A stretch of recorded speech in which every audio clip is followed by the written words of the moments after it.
ना सदासिन्नो सदासित् तदानीं नासिद्रजो नो व्योमा परो यत् किमावरीवः कुह कस्य शर्मन्नम्भः किमासीत् गहनं गभीरं सृष्टि से पहले सत नहीं था, असत भी नहीं, अंतरिक्ष भी नहीं, आकाश भी नहीं था, छिपा था क्या, कहाँ, किसने ढका था, उस पल तो अगम अतल जल भी कहाँ था।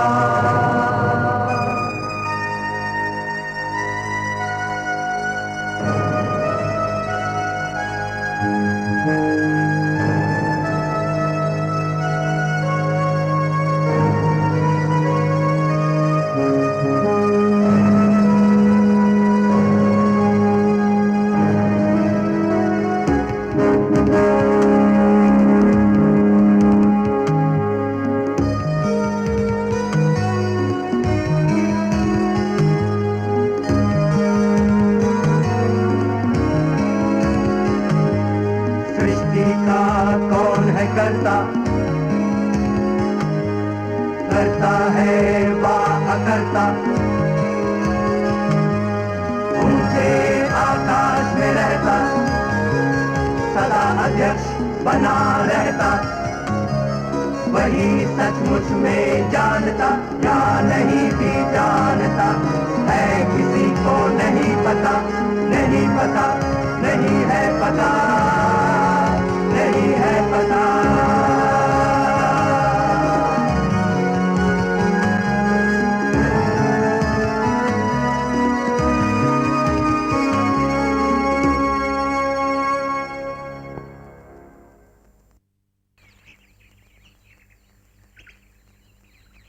इलंगो अडिगल के महाकाव्य शिलापद्दिकारम में कन्नगी और कोवलन एक बार बिछड़ने के बाद फिर से मिले और दोनों ने नए सिरे से जिंदगी शुरू करने का फैसला किया। वो पुहार शहर को छोड़कर मदुरई की ओर निकल पड़े। उनकी एकमात्र पूंजी थी कन्नगी के रत्न जड़े सुहाग के नुपुर। शिक्षाओं का उदाहरण दिया।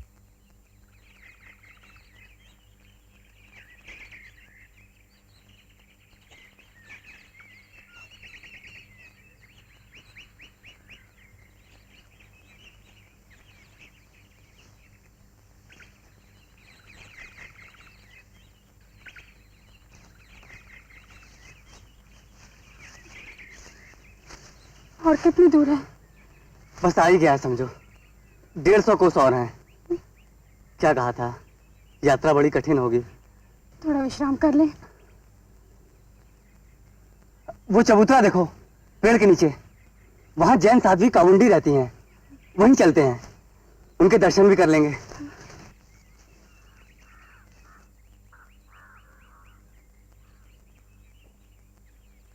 नमस्कारम अम्मा। सुखी रहो, सत्य पथ पर चलो। आपकी आज्ञा हो तो हम थोड़ी देर यहाँ विश्राम कर लें। अवश्य, आओ।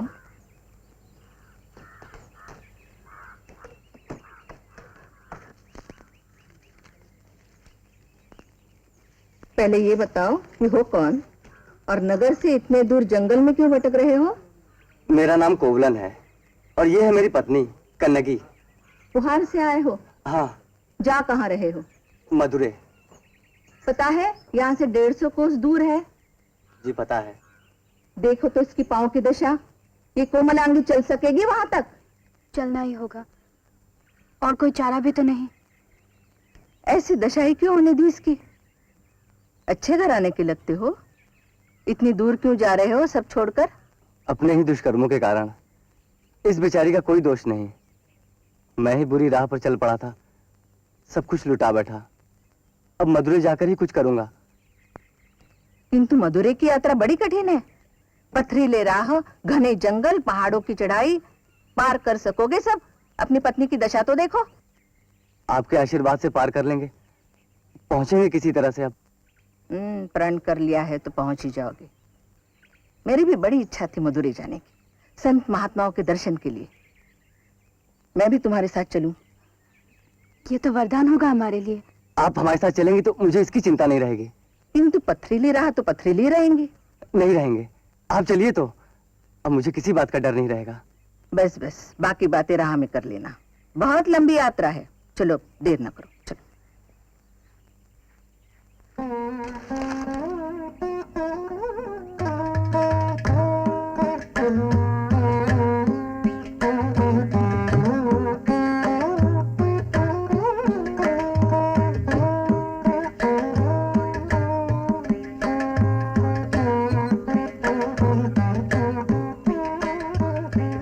वहां है मंदिरों का नगर श्रीरंगम, नदी के उस पार। नदी पार कर लेंगे, वहां विश्राम करेंगे। चलो।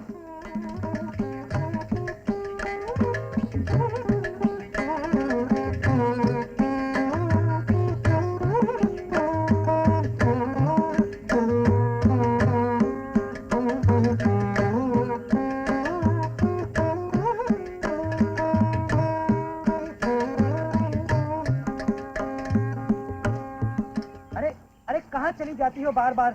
यहाँ आओ मेरे पास।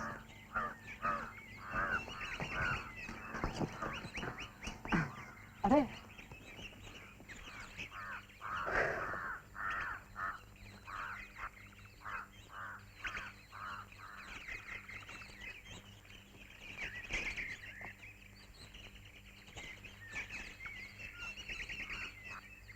भाग्यवान है।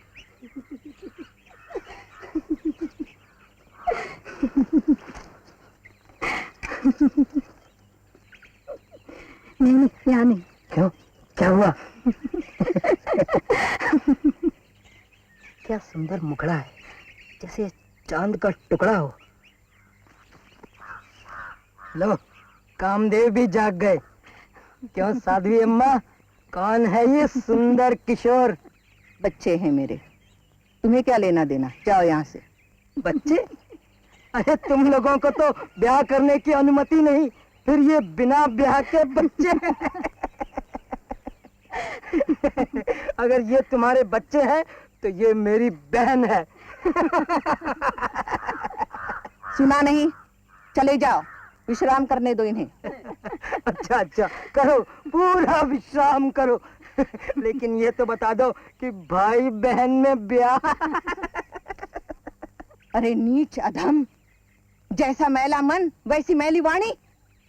समझाने पर भी माना नहीं तो ले, तुझे दंड मिलेगा। तुम दोनों सियार बनकर जंगल जंगल हुआ हुआ करते फिरोगे। जाओ।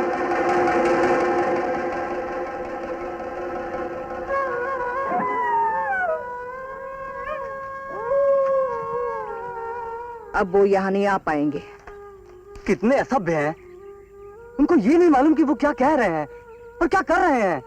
हर बात का मूल्य चुकाना पड़ता है कोवलन। किंतु सियार का जीवन, शाप से उन्हें कब मुक्ति मिलेगी? दया भी आ गई उन पर। 1 वर्ष बाद वापस मनुष्य योनि पाएंगे बस। तो पाप से मुक्ति संभव है।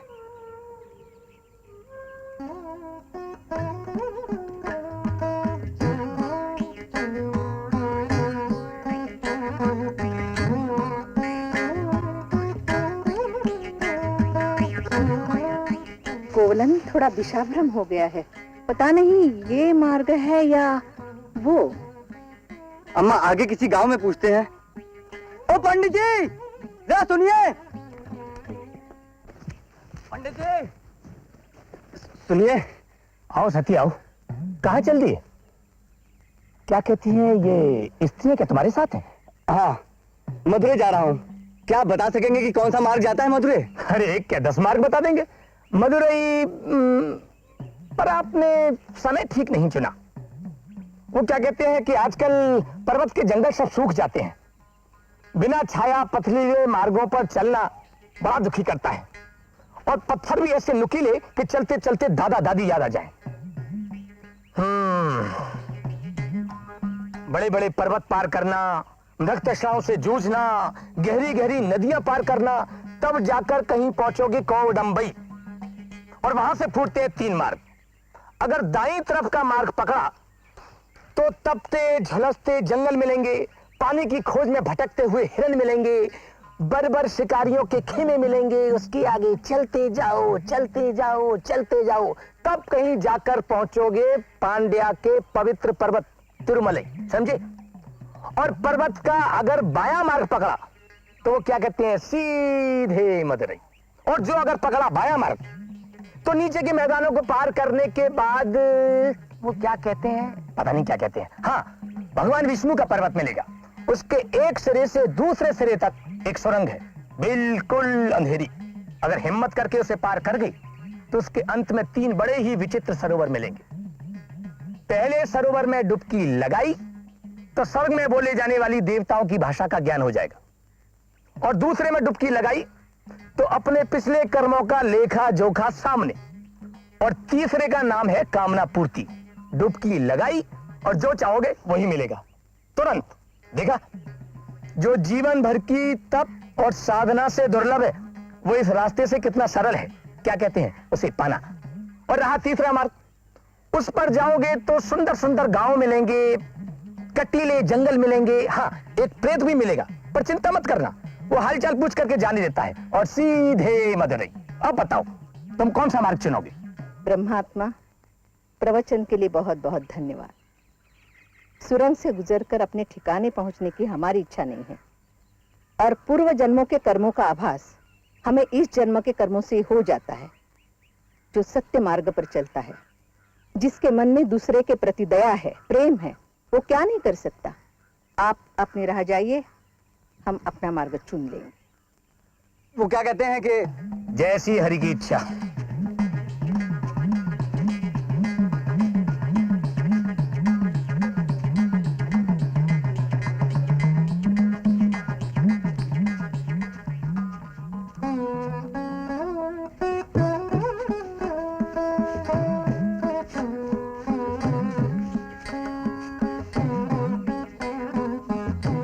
बच्चा, वहां से थोड़ा पानी ले आ जा। अच्छा अम्मा।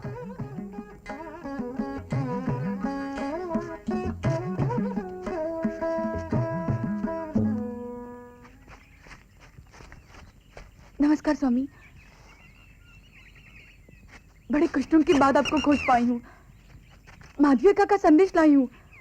आपके चले जाने का समाचार सुनते ही वो मूर्छित हो गई, न खाना न पीना, को भवन में बैठी विलाप कर रही है। दया कीजिए स्वामी, वापस चलिए स्वामी, नहीं तो माधवी अक्का अपने प्राण त्याग देगी।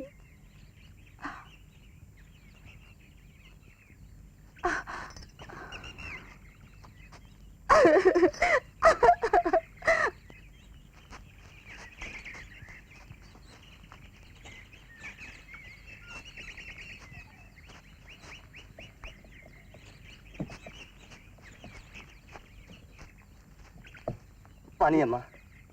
कन्नकी, पानी पी ले बेटा। तुम्हें क्या हो गया? किसी बागचीते ने दौड़ा लिया क्या? अम्मा, जंगल में बहुत अप्सराएं हैं, उनसे बचकर चला रहा हूँ। अप्सराएं? हाँ अम्मा, ये मंदिर आंखें टको की देवी आई का नगाड़े सुन रहे हो? हाँ, वो लोग यहाँ पहुँचने से पहले हमें यहाँ से निकल जाना चाहिए। अरे नहीं, वो असभ्य अवश्य है, लेकिन हमें कुछ नहीं कहेंगे, डरो नहीं।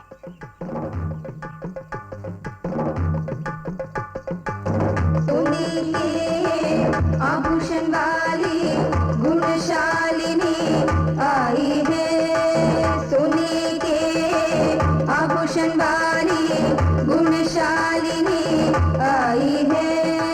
रूप सुंदरी वसन मनोहर विजय देवी जैसी तेजोमयी। रूप सुंदरी वसन मनोहर विजय देवी जैसी तेजोमयी।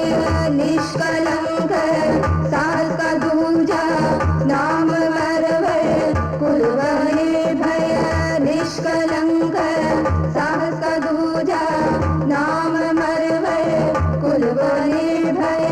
उसी वंश के सोने की पायल धारिणी आई है। उसी वंश की सोने की पायल धारिणी। देखो देखो, राजकुमारी आई, गंगानार की राजकुमारी, दक्षिण तमिलनाडु की महारानी, महान साध्वी राजकुमारी की जय। सोने के आभूषण वाली गुणशालिनी आई है। उग्र धनुर्धर मनोहर दुल्हन राजकुमारी आई है।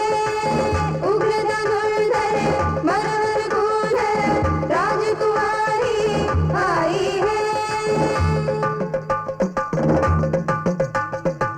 सोने के आभूषण वाली गुणशालिनी आई है। सोने के आभूषण वाली गुणशालिनी आई है। सोने के आभूषण वाली गुणशालिनी आई है। सोने के आभूषण वाली गुणशालिनी। राजकुमारी जी, कैसा लग रहा है? अम्मा, कन्नगी अब और धूप नहीं सह पाएगी, तो हम रात में ही यात्रा करें। सुना है पांड्या राज्य में रात में भी जंगल की यात्रा सुरक्षित है। ठीक है, ऐसा ही करते। अच्छा, रात में यात्रा के समय हमें हाथी, शेर, भालू सब मिल सकते हैं और तरह तरह के जानवर। तो तुम डरना नहीं है, वो अपनी राह चले जाएंगे और हम अपनी राह चलते रहेंगे। और अगर बादल भी गरजें तो भी मत डरना, मैं जो हूं, हैं?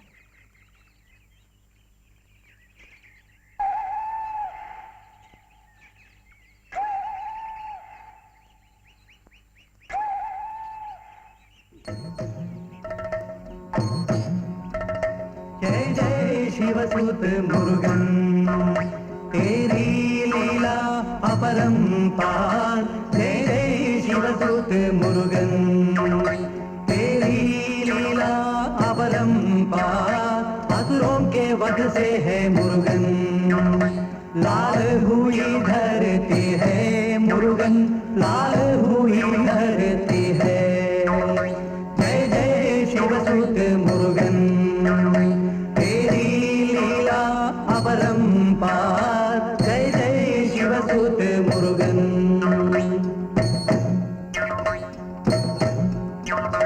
गजदंतों से तीर नोक से लाल धार झरती है।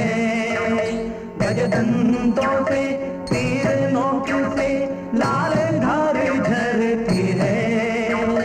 तू विजयी है, काल जयी है, तेरी शक्ति अपार, तेरी शक्ति अपार। जय जय शिवसुत मुरुगन, तेरी लीला अपरंपार। जय जय शिवसुत। आप पुहार के कोवलन हैं? जी। आपका परिचय?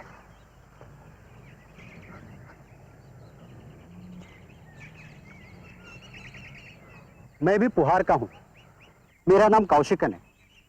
बहुत दिनों से आपको खोज रहा हूँ। मुझे? हाँ। क्यों? आपके माता पिता बहुत दुखी है। आपके इस तरह चले जाने का उनको कुछ कारण तक पता नहीं। और माधवी, अगर माधवी ने आपको भेजा है तो आपने बेकार तकलीफ की। मैं पुहार वापस जाने वाला नहीं। एक पत्र तो पढ़ लीजिए। मेरे देवता को दासी माधवी का प्रणाम। प्राणनाथ, दासी बहुत दंड भोग चुकी, अब तो क्षमा कर दीजिए। ऐसा भी मैंने क्या अपराध किया था कि सहसा अपने नगर ही छोड़ दिया, अपने पूज्य माता पिता को भी नहीं बताया।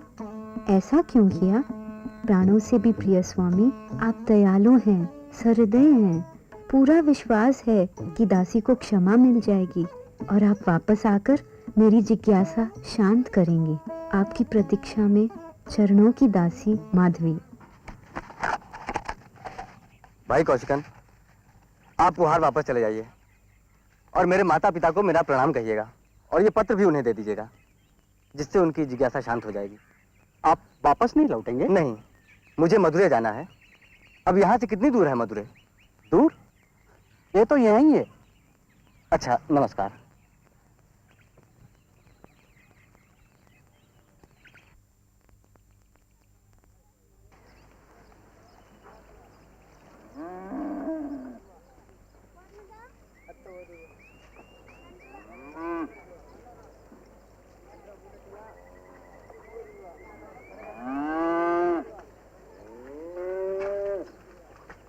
पधारो अम्मा।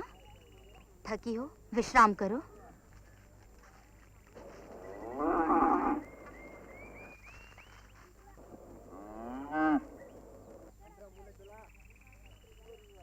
प्यास लगी है? लो, दूध पियो।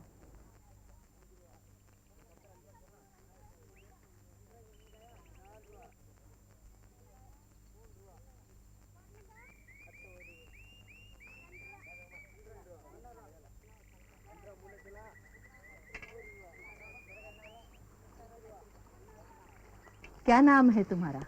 माधुरी। पास ही ग्वालों का एक गांव है, वहीं रहती हूँ। हम लोग संत महात्माओं की सेवा करते हैं। बड़े पुण्य का काम है। और दूध लेंगी? नहीं, बहुत पी लिया। अच्छा, तो अब मैं चलती हूँ। और भी कई मुनियों की सेवा करनी है। हाँ।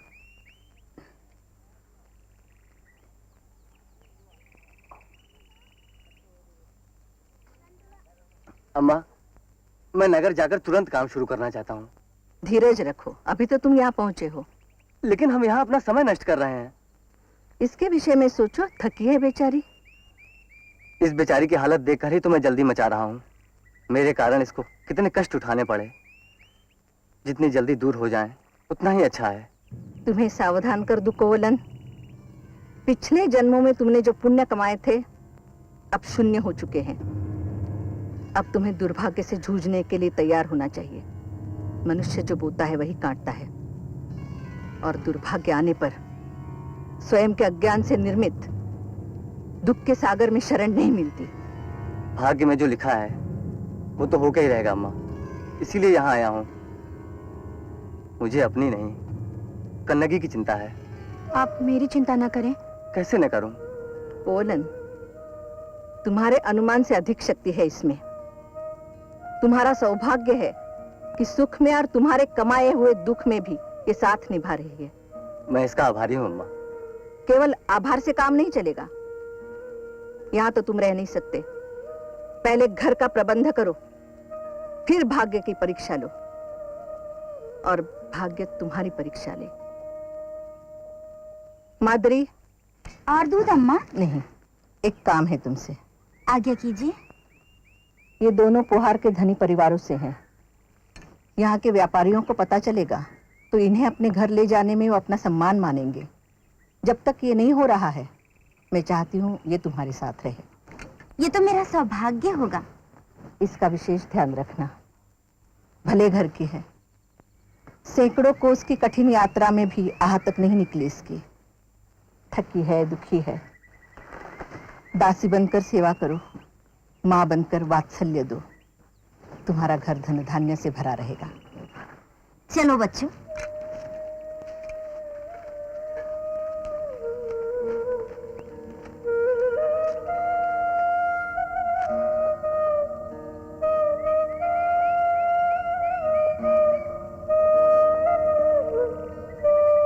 अब कहने को कुछ भी शेष नहीं है। मेरे आशीर्वाद तुम्हारे साथ है। जाओ।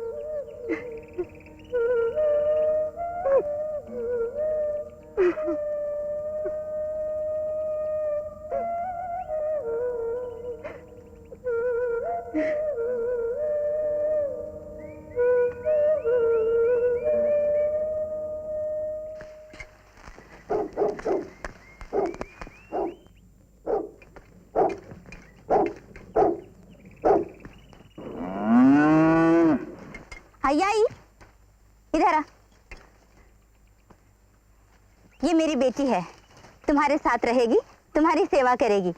इसे अपना ही घर समझो और जब तक जी चाहे रहो। हम आपके बहुत आभारी हैं। आओ आका।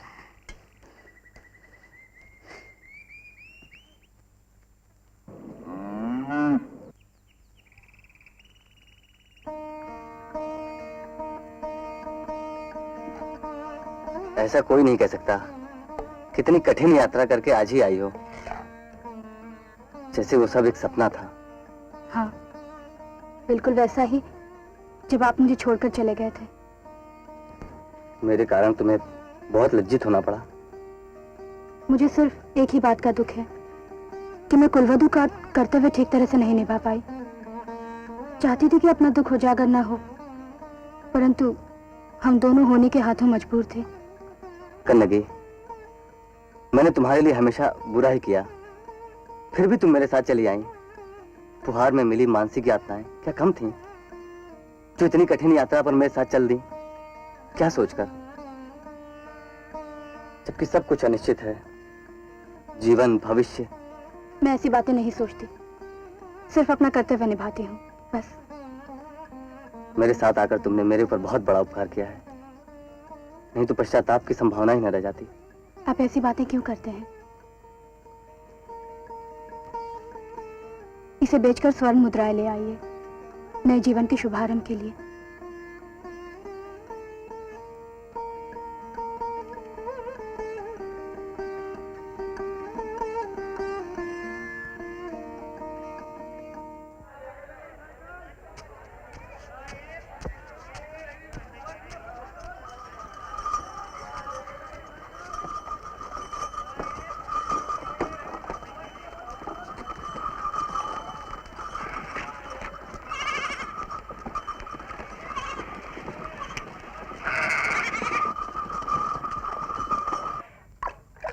आप कुछ बताइए अपने घर के बारे में।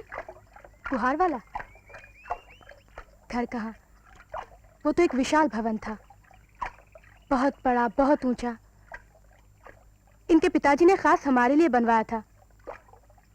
बहुत ऊंचे ऊंचे और बड़े बड़े द्वार थे, और उन पर बकरी, मोर, हंस, गाय, भैंस सभी बने थे।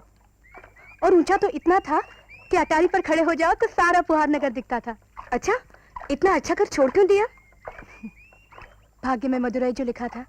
हमारा मदुरई भी बहुत अच्छा है, बहुत बड़ा, बहुत सुंदर। हमारे राजा के न्याय की चर्चा तो दूर दूर तक है, तुम्हें यहाँ बहुत अच्छा लगेगा। अम्मा, स्वामी को गए हुए बहुत देर हो गई है। आ जाएंगे, चिंता ना करो। नगर देखने गए हैं, थोड़ा समय तो लगेगा ही।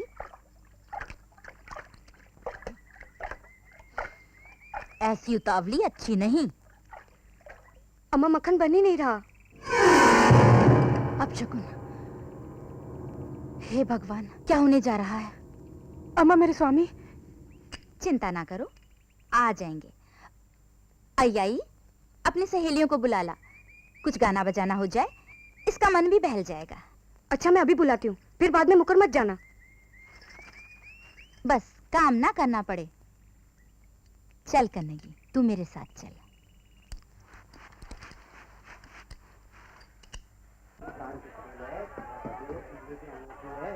ये गले का कंठमाला नया नमूने का आया है, और ये कान के झुमके भी नए हैं। अब अपनी पसंद से जो लेना है वो लो। देखो भाई, जो लेना है लो।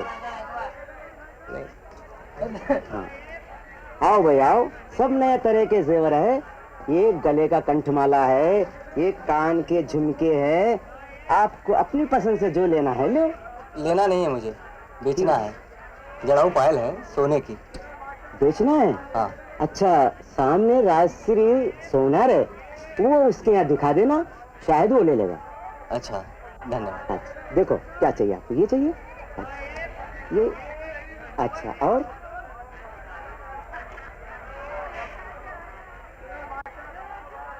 क्या चाहिए? पायल बेचनी है। जाओ जाओ, कहीं और जाओ। कुछ खरीदना है तो बोलो। अरे सेठ, देख तो लो, रानियों के पहनने योग्य पायल है। अच्छा, बातें तो बड़ी लंबी चौड़ी करता है। लाओ दिखाओ।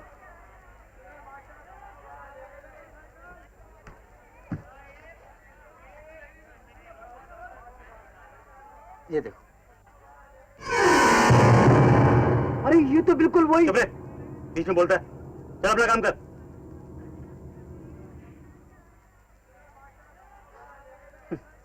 ये तो सचमुच रानियों के पहनने योग्य हैं। मैं महाराज से बात करूंगा, चाहेंगे तो महाराज अपनी रानी को उपहार देंगे।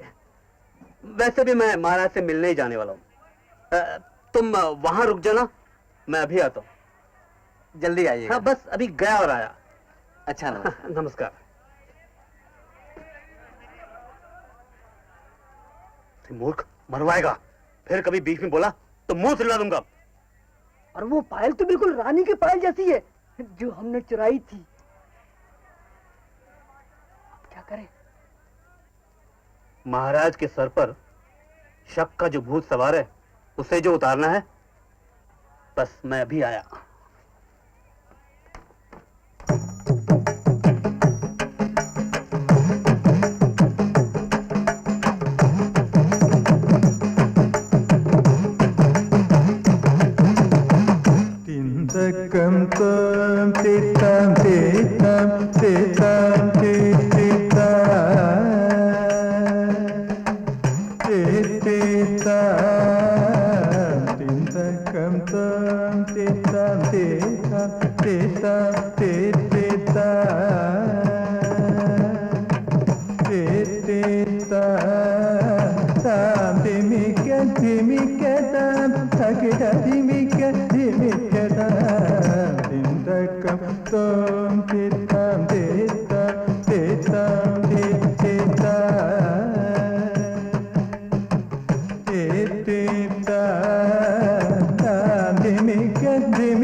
कितना गंदा नृत्य कर रही है। अब कवियों को बुलाइए ना। अच्छा तो कर रही है, इसकी मुद्राएं देखो, अभिनय देखो, वाह।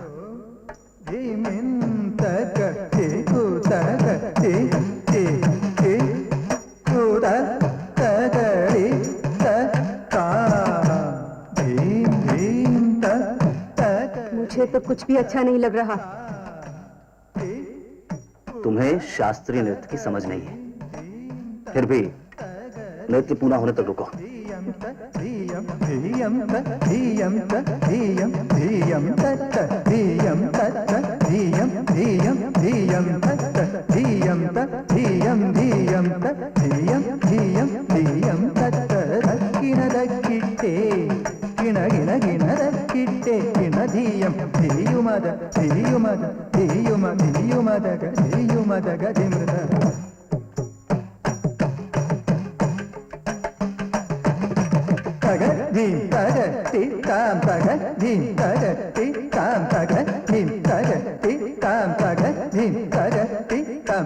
मेरा सर दुख रहा है, क्षमा कीजिए।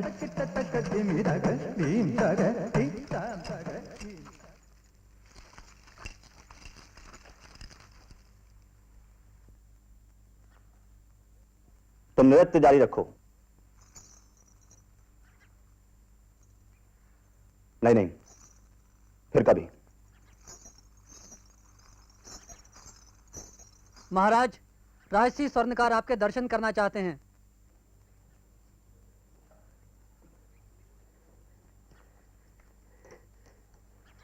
महाराज, महाराज, एक खास खबर है महाराज। कहो, क्या बात है? वो चोर मिल गया महाराज, जिसने हमारी महारानी जी की पायल की चोरी की थी। पकड़ा गया? अभी नहीं। क्यों? तो फिर उसे स्वर्ण पदक देना है क्या? बात यह है महाराज कि मेरे लिए उसे पकड़ पाना संभव नहीं है, बहुत ही खतरनाक है। अगर कुछ सैनिक मेरे साथ चलें तो। जाओ, 2 सैनिक अपने साथ ले जाओ। यदि उसके पास पायल मिल गई तो उसे मारकर पायल वापस ले आओ। जी जी महाराज, जी। पायल मिलने से रानी को बहुत खुशी होगी।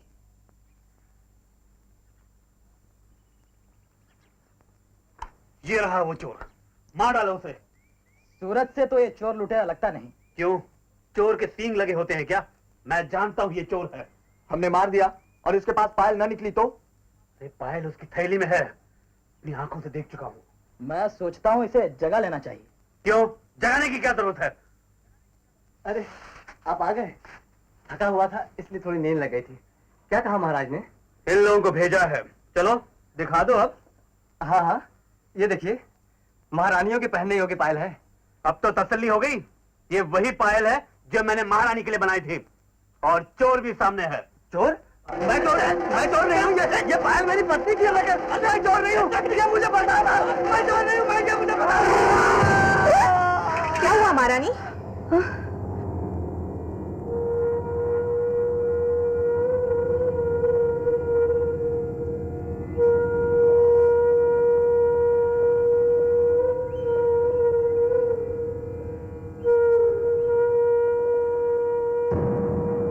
देखा कि महाराज का न्याय दंड झुक गया है। उनका छत्र दल दल में गिरकर डूबा जा रहा है। न्याय की घंटों की ध्वनि से कान फटे जा रहे हैं। अवश्य ही कुछ अशुभ घटने वाला है। मैं महाराज को सावधान कर देती हूँ।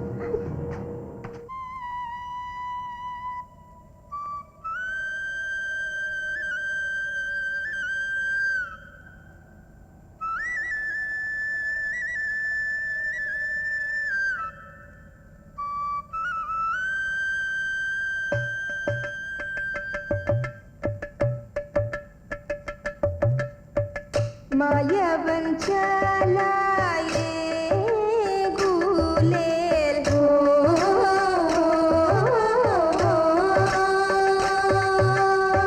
मायावन चलाए गुलेल लिया रे मेरी बगिया के फूल। मायावन चलाए गुलेल लिया रे मेरी बगिया के फूल।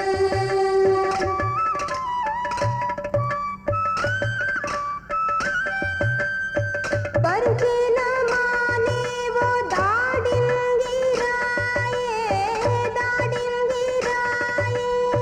नींबू गिराए, अनानास गिराए, छोड़ी न अंबिया के गल गिराए मेरी बगिया के फल। मायावन चलाए गुलेल गिराए मेरी बगिया के फल।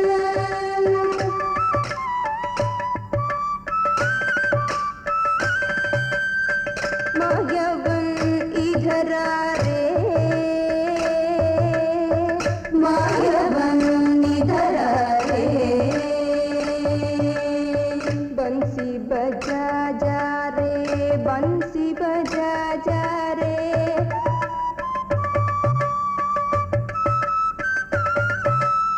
सिपाही ने मार डाला। स्वामी, मैं मर गई हूँ, मैं अकेले कैसे जीऊंगी? बस बस, मैं स्वामी के साथ यहाँ सुख खोजने आई थी, लेकिन तुम्हारे राजा ने मेरे निर्दोष पति की हत्या कर दी। बोले यही है उसका न्याय? नहीं, ऐसा नहीं कहते बेटा। तुम इन भोली वाली ग्वालों के साथ रहती हो। बता मेरे स्वामी चोर थे क्या? मेरे स्वामी का हत्या चोर जैसा होना चाहिए था क्या? कहाँ जा रही हो? तुम्हारे राजा से न्याय मांगने जा रही हूँ।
महाराज, महाराज, क्या हुआ? महाराज, मैंने एक भयानक स्वप्न देखा है। कुछ अशुभ घटने वाला है। कुछ नहीं होगा, तुम्हारे मन का वहम है। सपनों पर विश्वास नहीं किया जाता। महाराज, महाराज, मुख्य द्वार पर एक स्त्री है महाराज, जैसे देवी का रूप हो, क्रोध में पागल है, हाथ में एक पायल है, और महाराज आपके बारे में नाप शनाप बक रही है। आने दो उसे।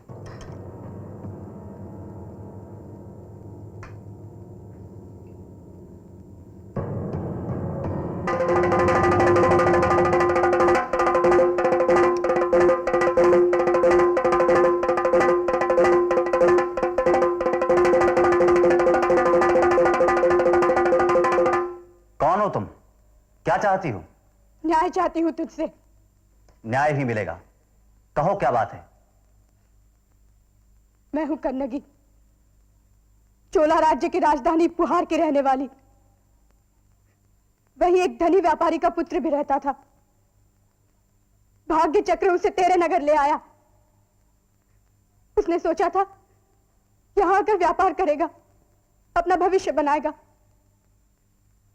परंतु जब वो स्वर्णकार के पास ये पायल बेचने गया तो तेरे सैनिकों ने उसकी हत्या कर दी। मैं उसी की पत्नी हूं, अब उसकी विधवा। तूने मेरे पति की हत्या की है, मुझे विधवा बनाया है। बोल, यही है तेरा न्याय? मैंने तो न्याय ही किया है। एक चोर को, एक अपराधी को दंड देना न्याय ही तो है। उसने महारानी की पायल चुराई थी। नहीं, वो पायल मेरी थी। इसका क्या प्रमाण है तुम्हारे पास? मेरी पायल में रत्न भरे हैं। और तुम्हारी पायल में? मोती।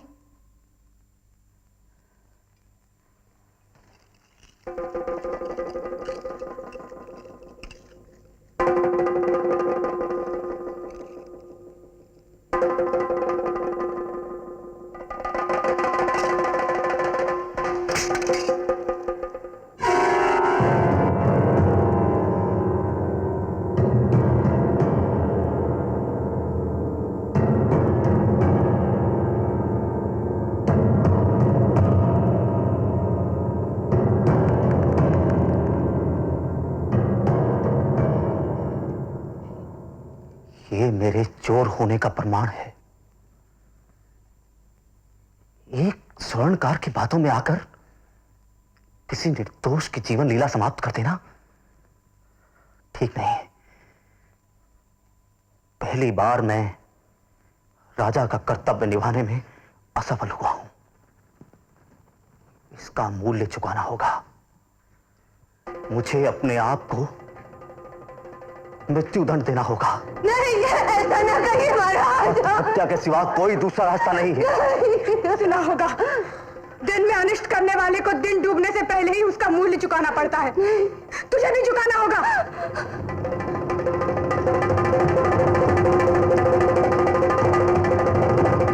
मैं इस नगर और इस राजा को मिटा कर रख दूंगी, भस्म कर दूंगी, सर्वनाश हो जाएगा।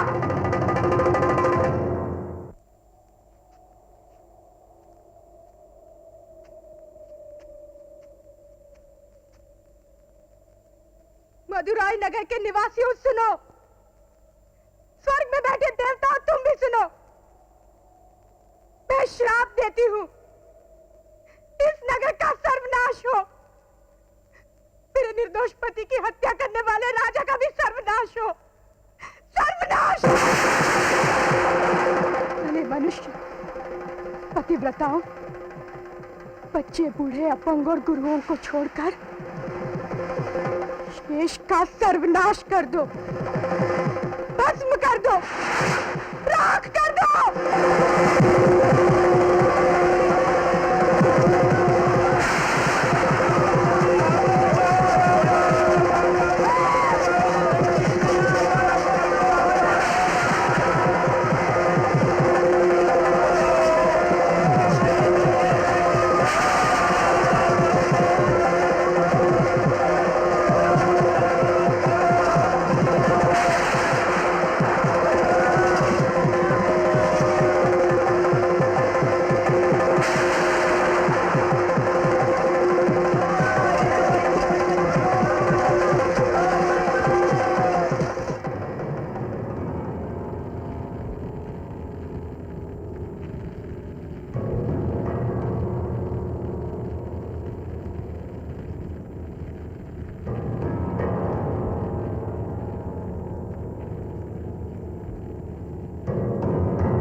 मदुरई शहर के खाक हो जाने के बाद कन्नगी चेरा राज्य के पहाड़ी जंगलों में भटकती हुई पहुंची।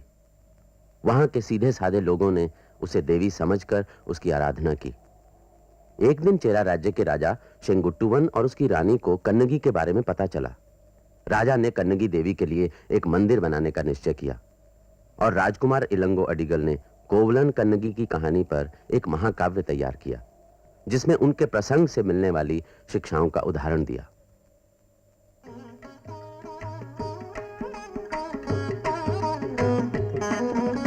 धर्म पंथ को त्याग नृपति जब जलते राह चलता है। धर्म पंथ को त्याग नृपति जब जलते राह चलता है। प्रभु का कोप मौत बन करके आग उगलता है। प्रभु का कोप मौत बन करके आग उगलता है। पावन पत्नी की निष्ठा को करो सदा तुम वंदन।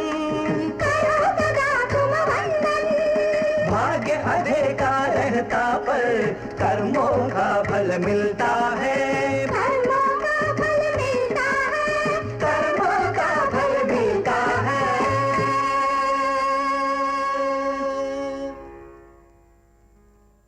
उस प्राचीन काल में हम एक ऐसी कौम देखते हैं जो उत्साह और जोश से भरपूर थी, जिसमें जिंदगी की उमंग और खोज निकालने का बलबला था। ख्याल की दुनिया में वो बुलंद से बुलंद पहाड़ चढ़े और कला के मैदान में सलाहियत के बेशकीमत नमूने दिखाए। और हम देखते हैं कि देश भर में एक सी सांस्कृतिक लहर फैलने लगी थी। उत्तर और दक्षिण इस साहस भरी मुहिम में शामिल हो गए, एक दूसरे से प्रेरणा लेते हुए। हिरण्यगर्भात् समवर्तताग्रे भूतस्य जातः पतिरेक आसीत् सदाधार पृथिवीं जामुते मां कस्मै देवाय हविषा विधेम। वह था हिरण्यगर्भ सृष्टि से पहले विद्यमान, वही तो सारे भूत जात का स्वामी महान, जो है अस्तित्वमान धरती आसमान धारण कर। ऐसे किस देवता की उपासना करें हम हवि देकर, जिसके बल पर तेजोमय है अंबर, पृथ्वी हरी भरी स्थापित सिर, स्वर्ग और सूरज भी स्थिर। ऐसे किस देवता की उपासना करें हम हवि देकर। गर्भ में अपने अग्नि धारण कर पैदा कर, व्यापा था जल इधर उधर नीचे ऊपर, जगा जो देवों का एकमेव प्राण बनकर। ऐसे किस देवता की उपासना करें हम हवि देकर। ओ सृष्टि निर्माता स्वर्ग रचयिता पूर्वज रक्षा कर, सत्य धर्म पालक अतुल जल नियामक रक्षा कर। फैली है दिशाएं बाहु जैसी उसकी सब में सब पर, ऐसे ही देवता की उपासना करें हम हवि देकर। ऐसे ही देवता की उपासना करें हम हवि देकर।